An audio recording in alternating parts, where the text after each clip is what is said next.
Juan that April were his sorte, the drucht of March hath pierced. As soon as April pierces the drought of March, and bathes each bud and shoot through every vein of sap with gentle showers, from whose engendering liquor spring the flowers, when zephyrs have breathed softly all about, inspiring every wood and field to sprout, and in the zodiac the youthful sun his journey halfway through the ram has run, when little birds are busy with their song, who sleep with open eyes the whole night long, life stirs their hearts, tingles in them so. On pilgrimages people long to go, and palmers to set out for distant strands, and foreign shrines renowned in many lands. And specially in England, people ride to Canterbury from every countryside to visit there the blessed martyred saint who gave them strength when they were sick and faint. And specially in England, people ride to Canterbury from every countryside. The religious pilgrimage during the Middle Ages was something on which every pious man and woman hoped to go. In England, the destination of most pilgrims was the shrine of the murdered Archbishop of Canterbury, St. Thomas a Becket. Such a pilgrimage from every shire's end was part of that colorful tapestry which made up life in Geoffrey Chaucer's England.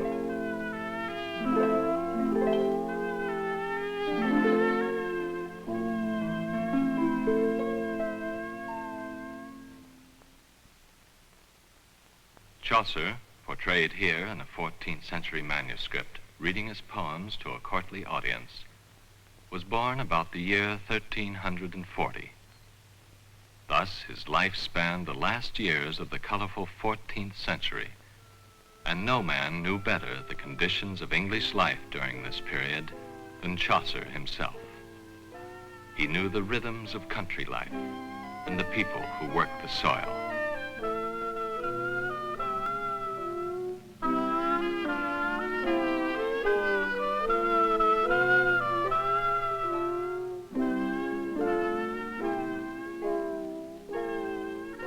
He knew the terrible violence of the period.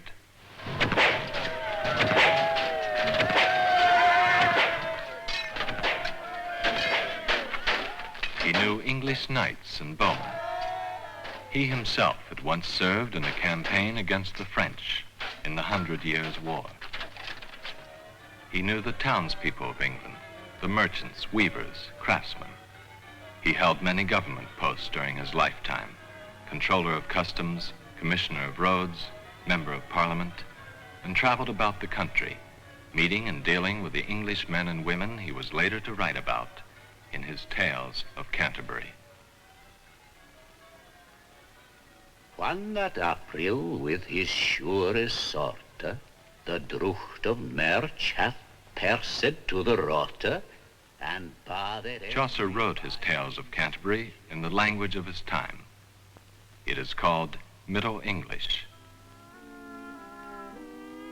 Befell that in that season on a day, in Southwark at the Tabard as he lay, ready to wenden on me pilgrimage to Canterbury with full devout courage, at nicht was come into that hostelria well 29 in a compania of sundry folk, be aventuri falle in fellowship, and pilgrims were they alle that toward Canterbury wolden reade. And, translated into modern English, in Southwark at the Tabard one spring day, it happened as I stopped there on my way, myself a pilgrim with a heart devout, ready for Canterbury to set out, at nightfall to that very inn resorted no less a group than 29 assorted people, a company that chanced to fall in fellowship together, for they were all pilgrims who meant to ride to Canterbury. Chaucer's pilgrims set out for Canterbury, 59 miles distant from London, and to pass the time, they decided to tell stories as they rode. The storytellers are the English men and women Chaucer knew so well. They are a cross-section of medieval England. A knight was with us, and an excellent man, who from the earliest moment he began to follow his career, loved chivalry, truth, open-handedness, and courtesy. The wife of Bath. She had been an excellent woman all her life. 5 men in turn had taken her to wife. The miller. He was a thick, squat-shouldered lump of sins.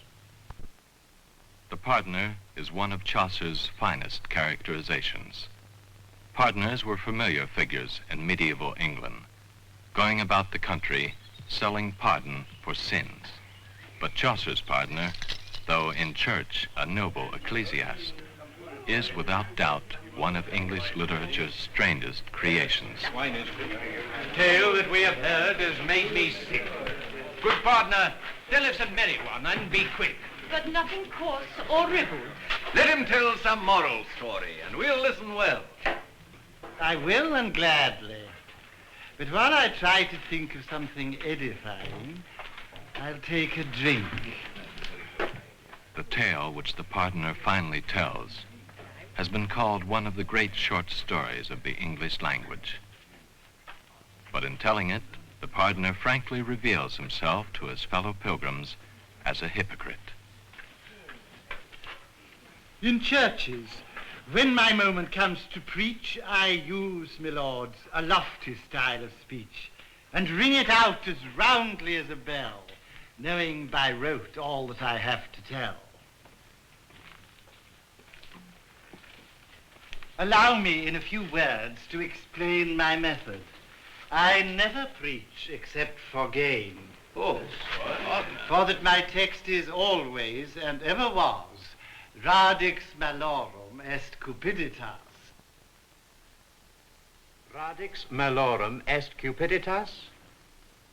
The root of all evil is avarice. What? Preach against the same vice he indulges? That's why his purse is so fat that it bulges. But don't forget, though I myself may burn with greed, I can make other people turn from avarice and teach them to repent. Still, that is not my principal intent. What? Do you think while I have power to preach and take in silver and gold for what I teach, I shall ever live in willful poverty? No, no, that was never my thought, certainly. So I bring in old stories, many a one, tales and examples drawn from days long done. Plain folk love tales that come down from of old. Such things their minds can well report and hold. your tale, good partner, but not of sin. The story. Now for my story. Keep quiet and I'll begin. There was a company of young folk living one time in Flanders who were bent on giving their lives to follies and extravagances. They haunted brothels, taverns, held wild dances with lutes, harps, and guitars, gambled for hours, and also ate and drank beyond their powers, paying the devil sinful sacrifice in the devil's temple with their drink and dice.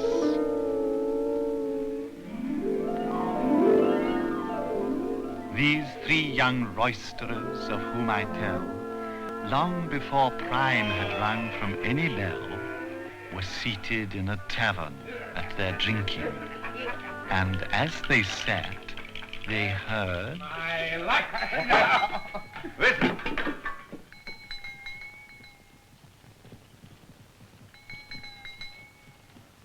bell goes clinking before a corpse being carried to his grave.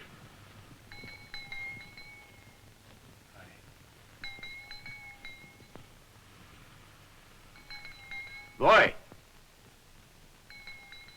Boy! Boy! Boy, here! Good sir. What is your will? Go out and try to learn whose corpse is being carried by. Get me his name and get it right. Take heed. Sir, I tell you there isn't any need. I learned before you came here by 2 hours. He was, as it happens, an old friend of yours.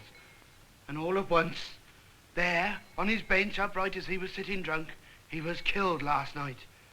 A sly thief, death men call him, who deprives all the people in this country of their lives, came with his spear, and smiting his heart in two, went on his business with no more ado. 1,000 have been slaughtered by his hand during this plague. Now, by St. Peter, the boy speaks truth. Man, woman, labourer, servant and child this death hath slain this year, in a big village, a mile or more from here. I think it is his place of habitation. It would be wise to make some preparation before a man brings himself to disgrace.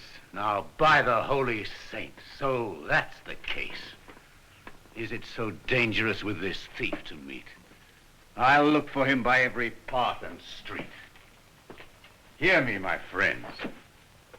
We are all one, we three. Let each of us hold out his hand to the other. Let each of us become his fellow's brother. We'll slay this death who slaughters and betrays. He shall be slain whose hand so many slays by the dignity of God before tonight. Aye.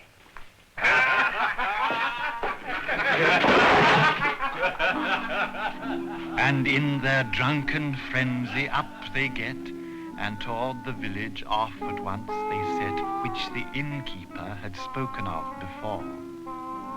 And many were the grisly oaths they swore.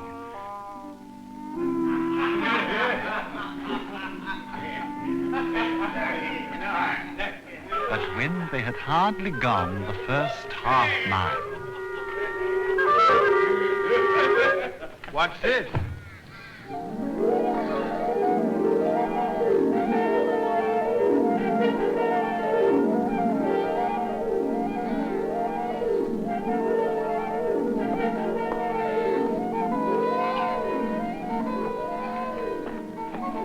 Oh, beggar, I hope you meet with evil grace. Why all wrapped up except your face?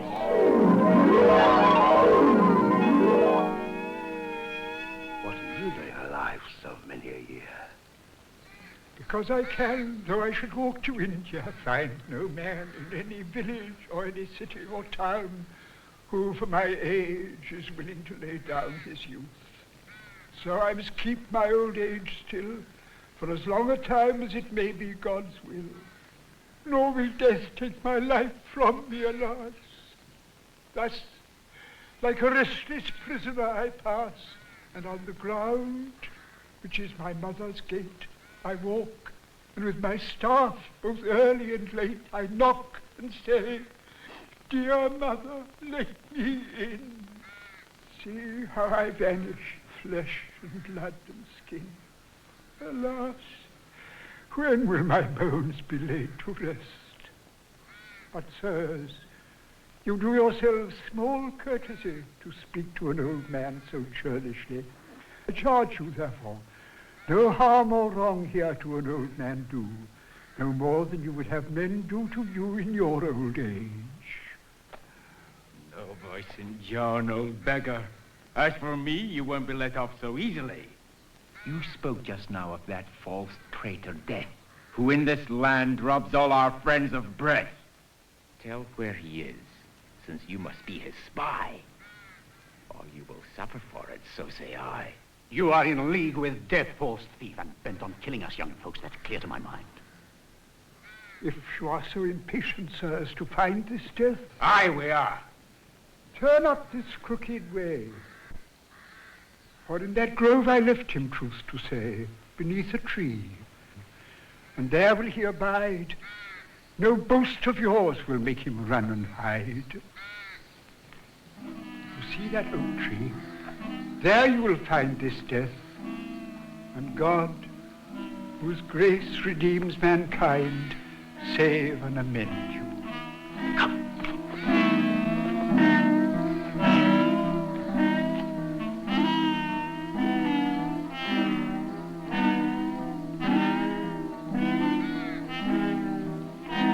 And promptly each of these three gamblers ran until he reached the tree. And there they found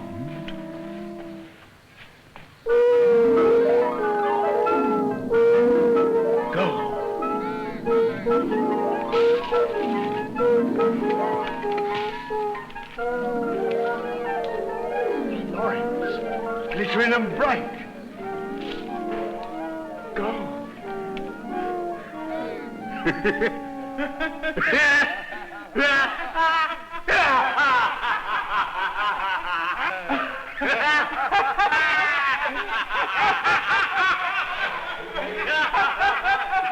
Now, my sworn brothers, listen to what I say.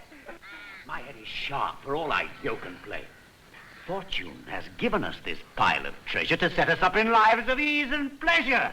Likely 'tis come, likely we'll make it go. By my soul salvation, who was to know we'd ever tumble on such luck today? If we could only carry this gold away home to my house. Eh? Or either one of yours. For well we know that all this gold is ours. We touch the summit of felicity. But still, by daylight, how is that to be? People would think us thieves, too bold for stealth. And they'd have us hanged for our own wealth. It must be done at night. That's our best plan. As prudently and slyly as we can. Hence, my proposal is that we should all draw lots. And let us see on whom the lot will fall. And the one of us who draws the shortest stick shall run back to the town and make it quick and bring us bread and wine here on the sly, and two of us will keep a watchful eye over this gold. And if he doesn't stay too long in town, we'll carry this gold away, wherever we all agree it's best. Ah, yeah.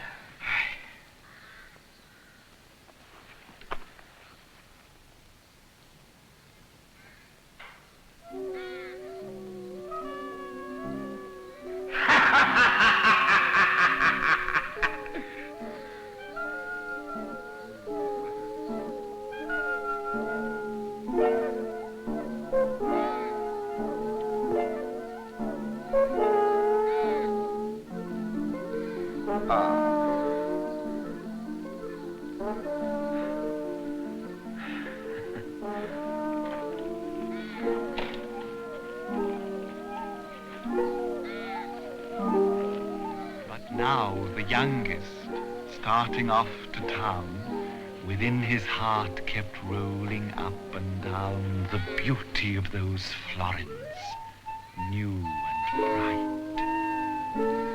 Oh, Lord, if by some stratagem I might have all this treasure to myself alone.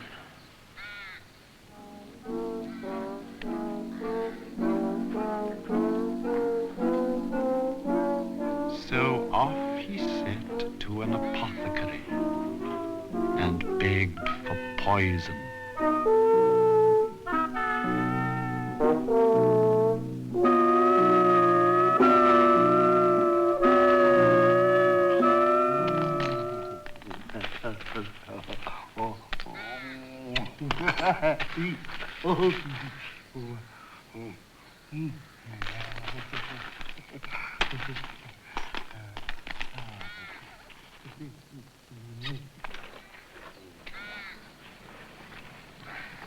You know that by sworn oath you are my brother. I'll tell you something you can profit by. Our friend is gone, that's clear to any eye. And here is gold, abundant as can be, which we propose to share alike, we three. But if I worked it out, as I could do, so that it might be shared between us two.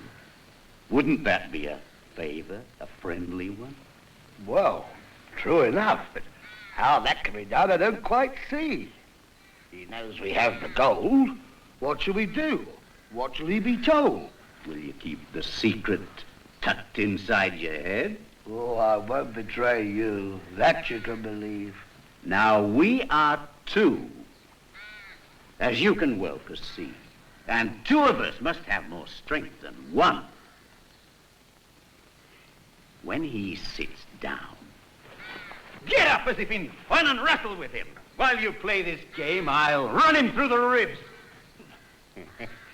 you do the same with that dagger there. And then this gold shall be divided, my dear friend, between you and me.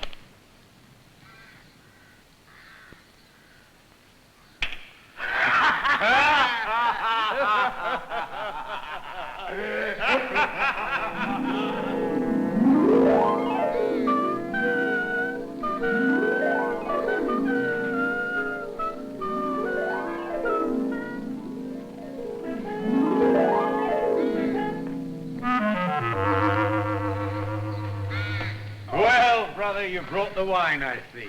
Aye, the wine and the bread, as you told me. But I have little stomach for it now. Ah, what you need, my friend, is play. Come, I'll show you how.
Now, let's sit down.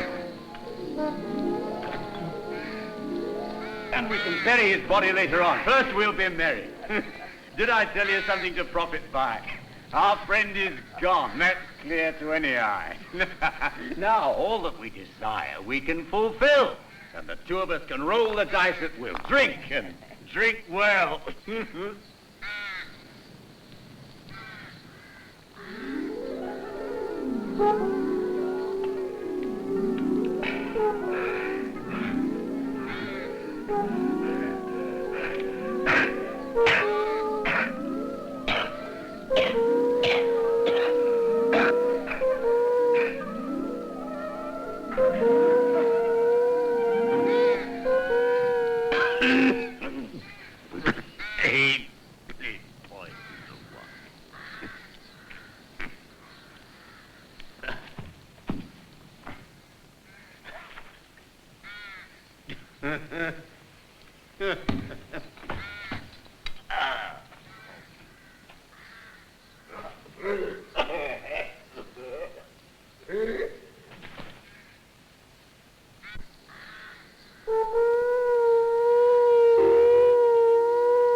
and thus the treacherous poisoner also died. O sin, accursed above all cursedness, O treacherous murder, O foul wickedness, and O good men, your sins may God forgive, and free from wretched avarice may you live. Sirs, thus I preach. But now, one word forgot I in my tale. I've relics in my pouch that cannot fail, as good as England ever saw, I hope, the which I got by kindness of the Pope. It is an honor for each one that's here that you should have a competent pardoner to give you absolution as you ride, because of mishaps that may still betide. There may be falls from horses, one or two, or broken necks, you know. It might be you. Step up, Sir Host, and offer. You begin, for you're the one who's most consumed in sin.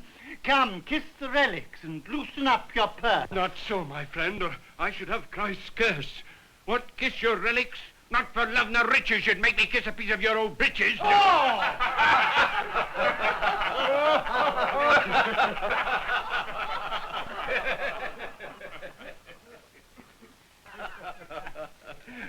Good friends, this has gone far enough. Sir Pardoner, be glad and merry here. And you, Sir Host, who are to me so dear, I pray you, forgive the pardoner. That I will. My hand in turn, good host. And now, may God, our soul's great healer, show you how within his pardon evermore to rest. For that, I do not lie, good friends, is best.